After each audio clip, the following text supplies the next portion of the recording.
जहाँ धरती खत्म होती है और समुद्र अपनी अनंत कहानी सुनाता है, वहाँ बसता है एक रहस्यमय संसार, धनुष्यकोडी। 1964 के विनाशकारी चक्रवात के बाद यह पूरा शहर वीरान हो गया और इस रहस्यमय धरती तक पहुंचने का रास्ता पंबन ब्रिज, यही है रामेश्वरम, चार धामों में से एक पवित्र धाम। तो आइए चलते हैं इस अनोखी यात्रा पर।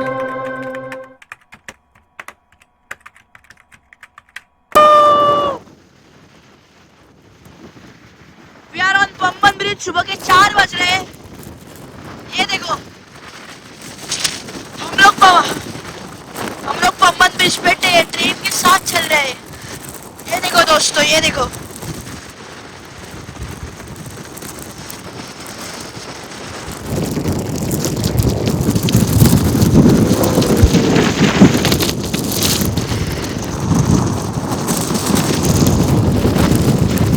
दोस्तों, अभी हम पहुंच चुके हैं पंबन ब्रिज। एक्चुअली हम लोगों ने मदुराई में होटल ऑनलाइन बुक नहीं किया था। ऐसा सोचा था कि उधर जाके हम लोग होटल बुक करेंगे, तो वहाँ पे कैसे अगर अब डायरेक्ट जाते हैं तो बार्गेनिंग अच्छे से हो जाता है। बट ये बहुत बड़ा वीकेंड होने के कारण हम लोग को मदुराई में कोई भी होटल नहीं मिला। हम लोगों ने बहुत ट्राई किया होटल ढूंढने का, पर हमको कुछ भी होटल नहीं मिला। तो अभी हम लोगों ने फैसला किया कि हम आगे बढ़ जाएंगे रामेश्वरम की ओर और वहाँ ट्राई करेंगे हम लोग को होटल मिल रहा है कि नहीं मिल रहा है। मदुराई में हर होटल में जाकर भी पूछा और इंटरनेट से सर्च करके भी हम लोगों ने बहुत होटल में पूछा, बट नहीं मिला।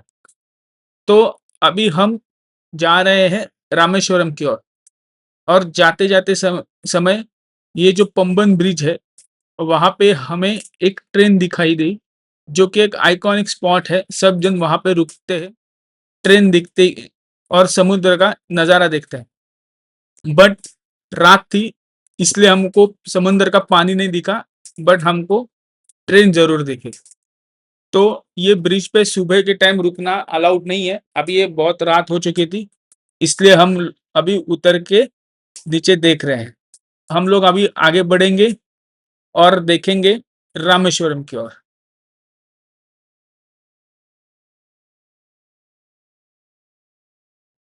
अभी हम रामेश्वरम के मार्केट में पहुंच चुके हैं।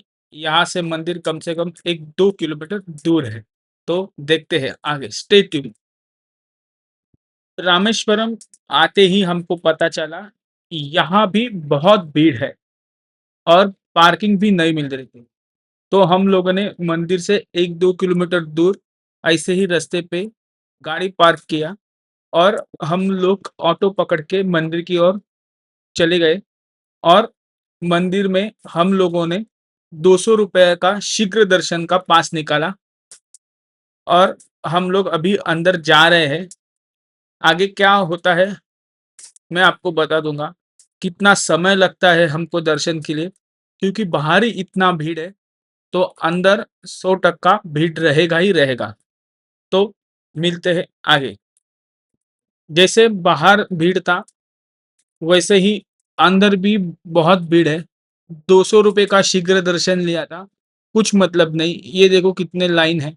सुबह 5:30 बजे हम लोग लाइन पे खड़े हो चुके हैं और अभी कितना समय लगेगा हम लोग को, वो पता नहीं। जैसे दर्शन होते हैं, मैं आपको अपडेट कर दूँगा।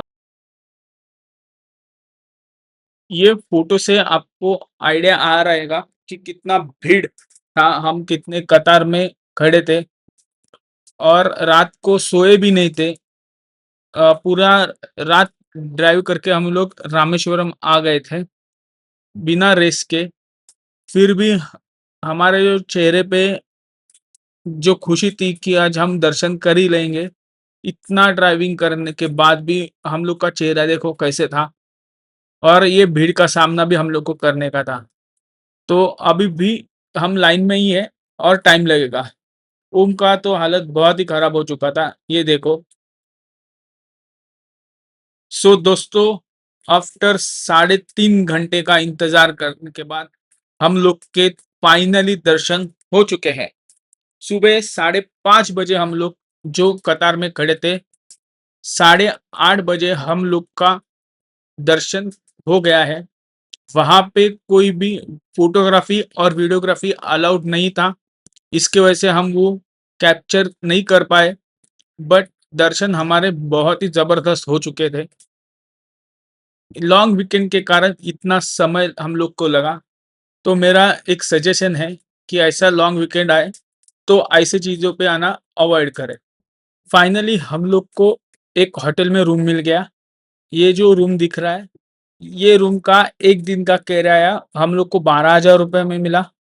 बहुत भीड़ होने के कारण रूम्स अवेलेबल नहीं थे, मुश्किल से ये रूम मिला है। लोकल पॉइंट्स देखने के लिए हमने ऑटो किया था, जिसका 1000 रुपीज़ किराया था। सबसे पहले हम लोग गए थे पंचमुखी हनुमान मंदिर। यहीं पे है राम सेतु में यूज किए हुए पत्थर। हनुमान मंदिर के सामने ही है नटराज मंदिर। उसके बाद हम लोग गए पंबन ब्रिज देखने के लिए। पंबन ब्रिज पे थोड़ा सा चलने का हम लोग को मन किया, तो ऑटो पहले ही रुकाया और हम आगे चलते रहे और ये व्यू का एंजॉय किया हम लोगों ने। ढलता हुआ सूरज कुछ यूं रंग बिखर गया, आसमान को नारंगी, गुलाबी और सुनहरा कर गया। दिन की भाग दौड़ चुपचाप समेटकर शाम को सुकून की चादर ओढ़ा गया। इन रंगों में छुपी है खामोशी की कहानी, हर परछाई जैसे कोई याद बन गई पुरानी। सूरज तो चला गया क्षितिज के उस पार, पर छोड़ गया आसमान में उम्मीदों की बहार। हर डूबता हुआ सूरज ये सिखा जाता है कि अंत भी कभी बेहद खूबसूरत हो जाता है।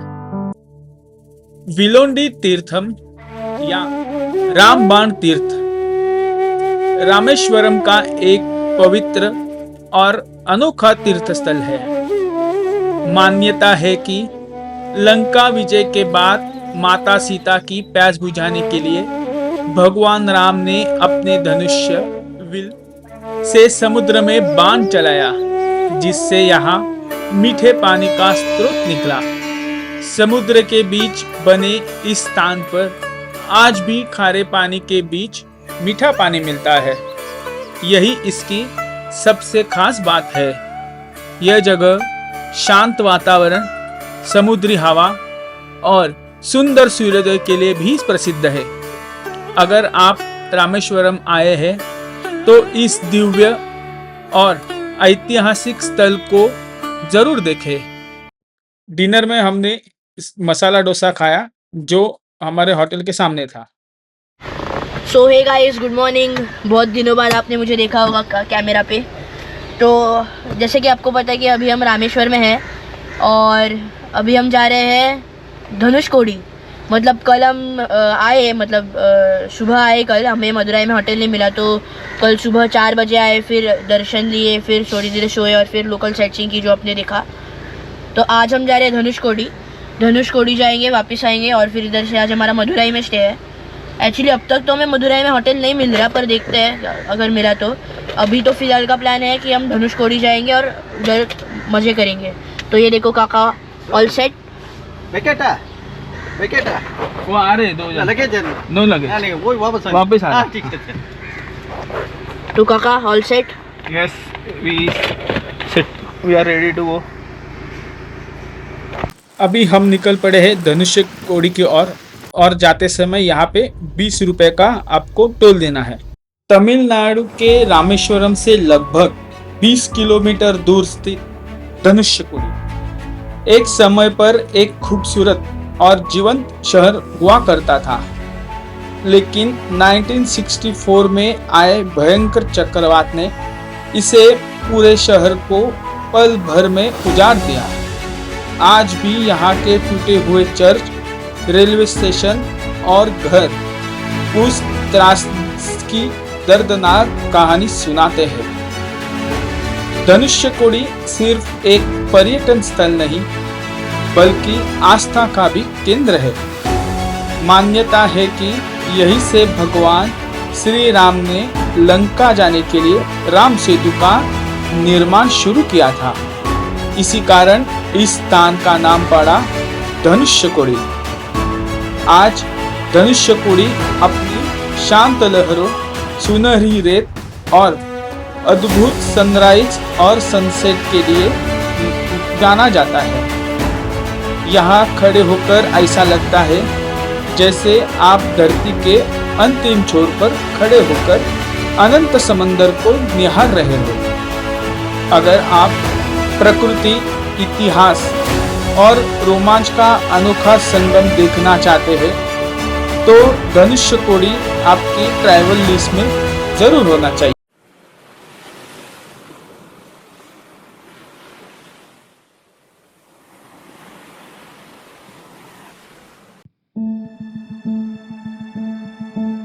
लहरों से डरकर नौका पार नहीं होती, कोशिश करने वालों की कभी हार नहीं होती। समंदर की तरह बनो, गहरा भी और अड़िग भी।